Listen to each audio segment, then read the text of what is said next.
ওকে কি সুন্দর লাগছে না সেটারটা পরে, ওর জন্যই মনে হয়েছিল। আচ্ছা কাল থেকে তুমি কি করবে? আগে যা করতাম তাই করব। ভাবছি আবার অফিস জয়েন করবো, 1 মাস বেকার ওয়েস্ট না করে। তোমার কষ্ট হবে না? এই 2 মাসে নিশ্চয়ই অভ্যেস হয়ে গেছে ওর নিয়মগুলো। 11 মাস, 9 মাস ভেতরে, 2 মাস বাইরে। আচ্ছা ওকে কোনোদিনও জানানো হবে না যে তুমি ওর মা? কি অবস্থা? লাস্ট ডে একটু সময় কাটাচ্ছি ঘেন্টুরামের সঙ্গে, এসো।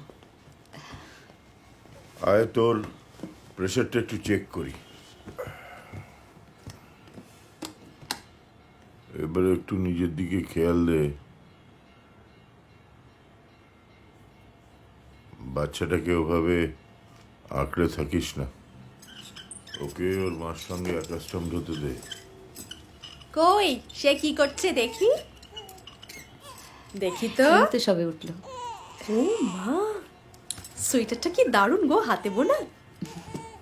শোনাই, আমি আসছি, সাবধানে থাকবি।